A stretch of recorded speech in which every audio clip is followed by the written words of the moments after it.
안녕하세요. 오늘은 TNR 바이오팹을 정말 깊게 보겠습니다.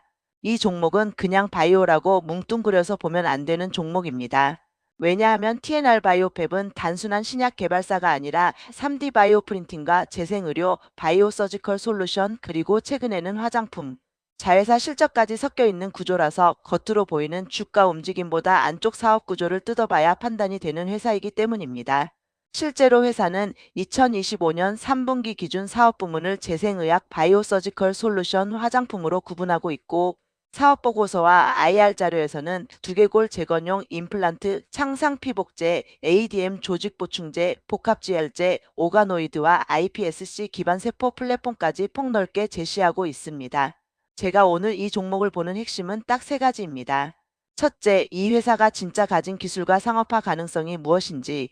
둘째, 2025년 실적 급증이 진짜 본업의 턴어라운드인지 아니면 일시적인 외형 확장인지.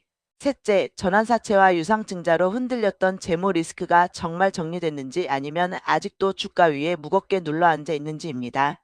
이 세 가지만 제대로 보면 TNR 바이오팹은 꿈만 있는 바이오인지 아니면 시간은 걸리지만 살아남을 가능성이 있는 플랫폼 회사인지 어느 정도 윤곽이 나옵니다. 먼저 회사의 본질부터 보겠습니다. TNR 바이오팹은 조직공학과 재생의학 기술을 기반으로 3D 프린팅 기술을 통해 생물학적 제재와 생분해성 인공지지체 등을 제조하는 회사입니다. 쉽게 말하면 사람 몸 안에 손상된 조직이나 장기 부위를 대체하거나 재생시키는 데 필요한 소재, 구조체, 프린팅 기술을 갖고 있는 회사라고 보면 됩니다. 단순 소프트웨어 회사도 아니고 순수 제약사도 아니고 의료기기와 바이오 소재, 세포 기술이 섞여 있는 형태입니다. 그래서 실적이 한 번에 크게 튀기 어렵지만 한 번 상업화 라인이 열리면 밸류를 다시 받을 가능성도 있는 회사입니다. 이 회사가 시장에서 가장 자주 언급되는 대표 제품은 두개골 결손 재생 임플란트, 즉 TNR-CFI입니다. 회사는 2021년 국내 허가를 획득한 뒤 비브라운 코리아를 통해 국내 주요 병원에 공급해왔고, 2025년 6월에는 미국 FDA 클래스 II 품목허가 신청을 완료했다고 밝혔습니다.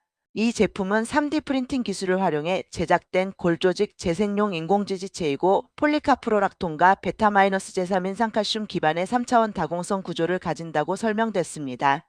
회사 측 설명으로는 국내에서 약 1만 7천 명 이상의 환자에게 시술됐고, 미국 시장 허가를 통해 해외 진출을 본격화하겠다는 그림입니다. 여기서 중요한 건 TNR 바이오팹의 스토리가 단지 기술 좋다 해서 끝나는 게 아니라는 점입니다. IR 자료를 보면 회사는 두개골 임플란트 외에도 바이오 서지컬 솔루션 영역에서 이미 식약처 품목허가를 획득한 제품군을 보유하고 있고, 창상 피복제 연고 제형은 국내 병의원에서 판매 중이며 FDA 클래스 I 리스팅도 완료했다고 제시하고 있습니다. 창상 피복제 제품명으로는 서지큐어, 리프로덤겔, 서지엔젤 플러스가 언급됐고, ADM 조직 보충제는 리프로덤, 서지레이, 샌덤 등이 병의원에 공급 중인 것으로 나옵니다. 여기에 복합지혈제도 파우더형과 매트릭스형으로 개발 유통을 확대하려는 그림을 보여주고 있습니다.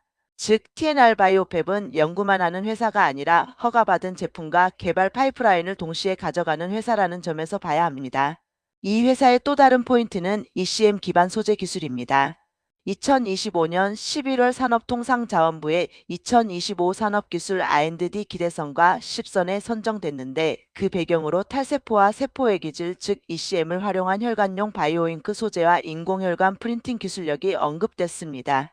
관련 보도에서는 이 ECM 바이오 소재가 혈관 재생뿐 아니라 상처 회복용 창상 피복제와 조직 재생 촉진 지혈제 같은 의료기기로 이미 상용화돼 판매 중이라고 설명했고, 같은 기술을 활용한 화장품 개발도 추진 중이라고 했습니다. 이건 꽤 중요한 힌트입니다. TNR 바이오팹의 핵심은 단일 제품 한 개가 아니라 ECM이라는 원천 기술을 여러 응용 분야로 번역하는 플랫폼적 성격에 있다는 뜻이기 때문입니다. 그리고 시장이 종종 놓치는 부분이 하나 있습니다. TNR 바이오팹은 요즘 오가노이드와 인공장기 플랫폼 쪽 뉴스도 꾸준히 내고 있습니다. 2026년 1월에는 세포 블록을 조립하는 방식의 차세대 인공장기 제작 기술을 구현했다고 밝혔고, 한국공학대학교 연구진과 함께 혈관을 포함한 세포 블록을 3D로 제작해 조립하는 플랫폼 연구를 국제학술지에 게재했다고 발표했습니다.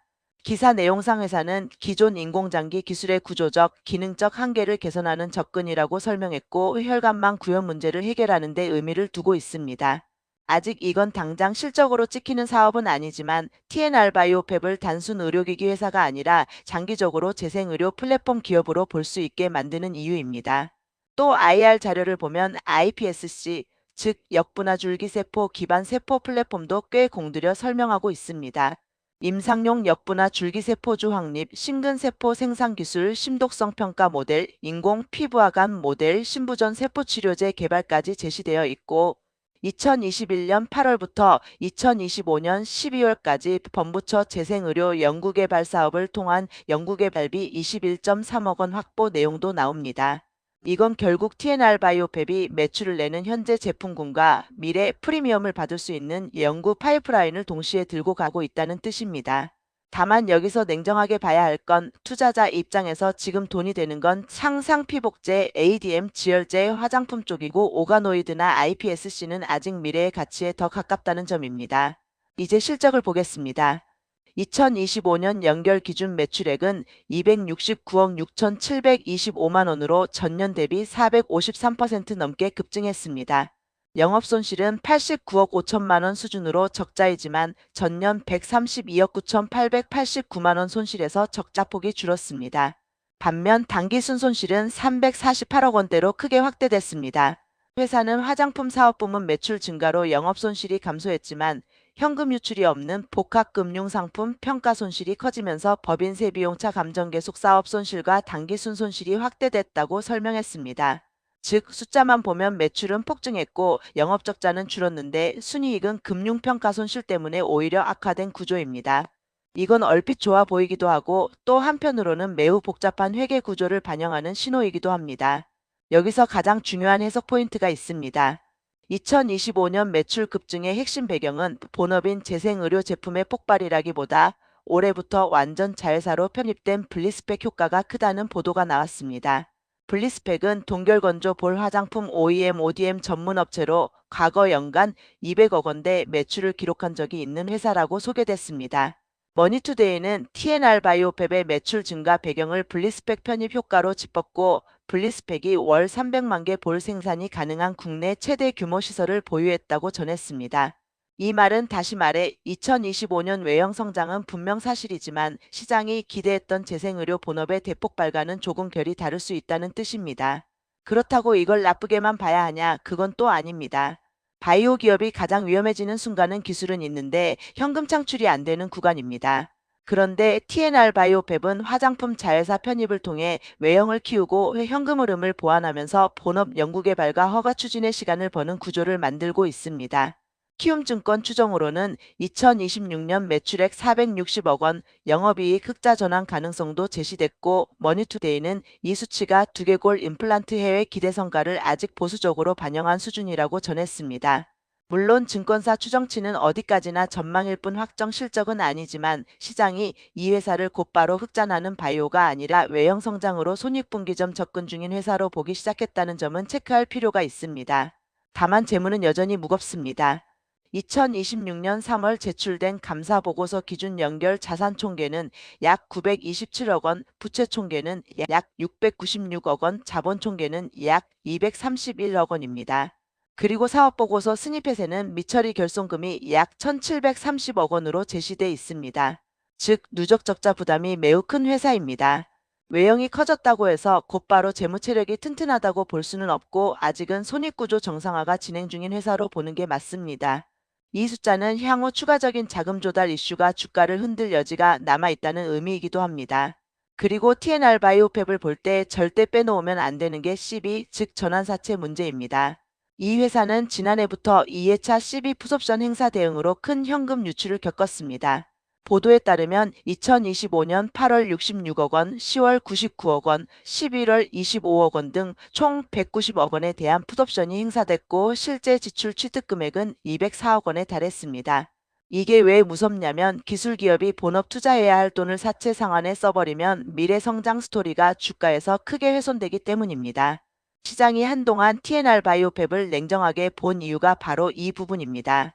그런데 올해 초에는 의미 있는 변화가 하나 있었습니다. TNR바이오팹이 50억 원 규모의 2회차 CB 사채권자인 한국투자파트너스와 최소 2년간 풋옵션을 행사하지 않기로 합의했다는 보도가 나왔습니다. 또 지난해 12월 45억 원 규모의 3회차 시비가 주식으로 전환됐고 남은 상환 부담은 다른 사채권자가 보유한 3회차 시비 25억 원뿐이라고 전해졌습니다. 회사와 시장 모두 이 합의를 유동성 문제에 큰 고비를 넘긴 신호로 봤습니다. 다만 아이비토마토는 여기에 대해 약 3억 원 수준의 프리미엄 수수료를 지급하는 방식으로 시간을 번 것이고 유증 축소와 맞물린 후속 조치 성격도 있다고 지적했습니다. 저는 이 부분을 굉장히 중요하게 봅니다. 왜냐하면 이건 리스크 해소 완료라기보다 리스크 폭발을 당장 늦춘 것에 가깝기 때문입니다. 이 말은 결국 이렇게 정리할 수 있습니다.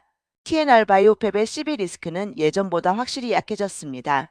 하지만 완전히 끝났다고 말하기는 어렵습니다. 실제로 2026년 2월 25일 회사는 161억 2063만 원 규모의 파생상품 평가 손실이 발생했다고 공시했습니다. 시장 기사에서는 이를 자기 자본 대비 28.88% 규모로 언급하기도 했고 회사 역시 당기 순손실 확대 배경으로 현금 유출이 없는 복합금융상품 평가 손실 증가를 설명했습니다. 다시 말해 현금 흐름 압박의 급한 불은 일부 껐지만 자본 구조와 금융상품 관련 부담이 아직 완전히 깨끗해진 건 아닙니다. 여기에 유상증자 이력도 같이 봐야 합니다. 2025년 하반기 TNR 바이오팹은 주주 배정 유상증자를 진행했고 청약률은 102.15%로 마감됐습니다. 결과적으로 자금 조달은 일단 성사됐지만 아이비토마토는 이후 CB 상환 유예와 엮어보면서 유증 흥행 실패 후속 조치라는 평가도 내놨습니다. 저는 이 부분을 아주 현실적으로 해석합니다. 회사는 살아남기 위해 자금 조달을 했고 투자자는 그만큼 희석과 재무 리스크를 감수해야 했습니다. 기술만 보고 들어가면 안 되고 이 회사는 늘 기술 프리미엄 vs 자본시장 리스크를 같이 봐야 하는 종목입니다. 또 오늘 기준으로 나온 공시도 그냥 지나가면 안 됩니다. 2026년 4월 1일 공시에 따르면 윤원수 대표이사와 특별관계자 3인의 보유 주식수는 738만 718주, 지분율은 15.45%로 변동이 없었습니다. 다만 보고 사유는 주식담보계약 연장이었고 LS증권과의 담보계약 대상 주식수도 공시됐습니다. 보유 지분 자체는 유지됐다는 점에서 당장 오버행이 터진 건 아니지만 최대 주주 지분에 담보가 걸려 있다는 사실은 시장이 편안하게 볼 수 있는 재료는 아닙니다. 특히 바이오 소형주는 최대 주주 담보 CB 유증 이슈가 겹칠 때 주가 변동성이 커지는 경향이 있습니다. 반대로 긍정적인 재료도 분명 있습니다. 두개골 재생 임플란트는 미국 FDA 허가 절차가 진행 중이고 회사는 일부 보안 실험 후 180일 내 대응 자료를 제출할 계획이라고 보도됐습니다. 또 IR 자료를 보면 창상피복제, ADM, 복합지혈제처럼 이미 허가받았거나 근접한 제품군이 있고 일부 제품은 국내 병의원 시판 중이며 일부는 2025년 하반기 공급 예정이라고 제시됐습니다. 이건 TNR 바이오팹이 상업화의 씨앗을 여러 개 심어놓고 있다는 의미입니다. 특히 재생의료는 하나만 성공해도 밸류가 크게 재평가될 수 있기 때문에 시장은 종종 이런 복수의 파이프라인을 높게 봅니다. 다만 저는 여기서 한 번 더 냉정하게 말하고 싶습니다. TNR 바이오팹은 아직 대세 실적주가 아닙니다. 아직 기술과 허가와 상업화 가능성을 보여주는 구간입니다. 2025년 매출 급증은 사실이지만 그 상당 부분은 화장품 자회사 효과였고 영업손실은 여전히 90억 원 안팎입니다. 순손실은 더 컸고 자본시장성 리스크도 남아 있습니다. 그래서 이 종목을 삼성전자 같은 실적주 보듯이 실적 좋아졌으니 그냥 우상향으로 접근하면 안 됩니다. 이건 사업이 풀릴 때는 밸류가 급격히 올라갈 수 있지만 반대로 자금 조달 우려가 다시 떠오르면 주가가 쉽게 눌리는 종목입니다. 이제 주가 관점에서 보겠습니다. 오늘 4월 1일 장 마감 기준 TNR 바이오팹은 3,095원으로 14.63% 상승했고 장중 VI도 발동됐습니다. 이런 급등은 종종 큰 추세 전환처럼 보이기도 하지만 TNR 바이오팹 같은 종목은 하루 급등만 보고 추세를 단정하면 위험합니다. 왜냐하면 이런 종목의 급등은 본질적인 사업 재평가의 시작일 수도 있지만 동시에 낙폭과대 반등이나 재생의료 테마성 매수에 의해 가장될 수도 있기 때문입니다. 저는 오늘 상승을 관심 재유입 신호 정도로 보지 리스크 완전 해소 선언으로 보지는 않습니다. 오히려 이 종목은 앞으로 확인해야 할 체크포인트가 더 중요합니다. 첫 번째는 FDA 관련 후속 진전입니다. 보안자료 제출 이후 절차가 실제로 전진하는지 그리고 미국 허가 기대가 단순 기사성 재료가 아니라 실제 일정과 결과로 이어지는지가 중요합니다. 두 번째는 바이오 서지컬 솔루션 제품군 매출이 실제로 계단식으로 올라오는지입니다. 창상피복제 ADM 복합지혈제는 말만 좋은 게 아니라 병원 매출이 숫자로 확인돼야 합니다. 세 번째는 분리스펙 효과를 제외하고도 연결 영업 구조가 개선되는지입니다. 화장품 자회사에만 의존한 외형 성장은 시장에서 프리미엄을 길게 주기 어렵기 때문입니다. 네 번째는 추가 자금 조달 이슈 재발 여부입니다. 이 네 가지를 계속 봐야 합니다. 그럼 이 회사를 어떻게 해석해야 하느냐? 제 판단에는 TNR 바이오팹은 꿈만 말하는 바이오보다는 한 단계 위에 있습니다. 왜냐하면 허가 제품이 있고 국내 판매 이력이 있고 글로벌 허가 추진 품목이 있고 매출도 실제로 커졌기 때문입니다. 하지만 동시에 안정적인 턴어라운드 기업이라고 부르기에도 아직 이릅니다. 누적 결손이 크고 순손실이 확대됐고 시비와 담보 이슈 흔적이 남아있기 때문입니다. 결국 지금의 TNR 바이오팹은 기술 프리미엄은 살아있는데 재무 프리미엄은 아직 회복 중인 회사라고 보는 게 가장 정확하다고 생각합니다. 여기서 투자자들이 가장 많이 실수하는 지점이 있습니다. FDA 신청했으니까 무조건 간다. 매출 4배 늘었으니까 이제 흑자 난다. 오늘 15% 올랐으니까 바닥 탈출이다. 이런 식으로 단선적으로 보는 겁니다. 그런데 TNR 바이오팹은 그렇게 단순한 종목이 아닙니다. 이 회사는 한쪽에는 실제 제품과 파이프라인이 있고 다른 한쪽에는 평가 손실과 담보, CB 후유증이 같이 있습니다. 그래서 이 종목은 재료 하나만 보고 매수하는 종목이 아니라 기술 뉴스가 나올 때마다 재무가 그걸 버틸 수 있는지 같이 확인해야 하는 종목입니다.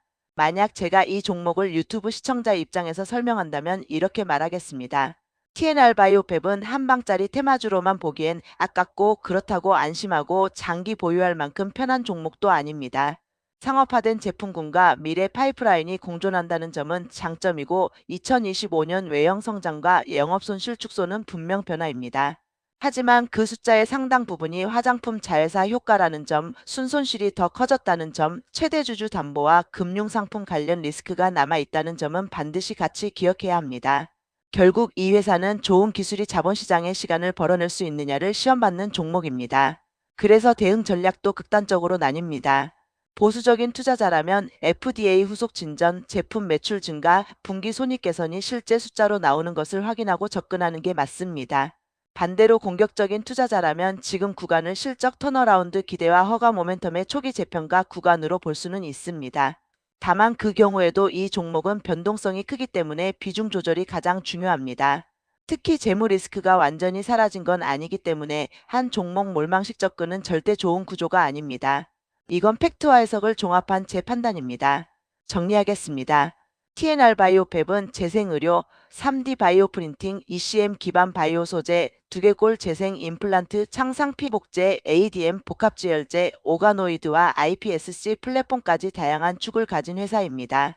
2025년 매출은 269억 원대로 급증했고 영업손실은 줄었지만 순손실은 금융상품 평가손실로 크게 확대됐습니다.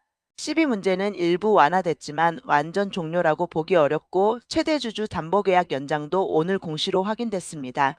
반면 FDA 허가 추진과 다층적 제품군, 산업부 R&D 기대성과 선정 같은 기술 모멘텀은 분명 살아있습니다. 결국 이 종목의 본질은 리스크가 정리되는 속도보다 상업화가 더 빨리 눈에 보이느냐입니다.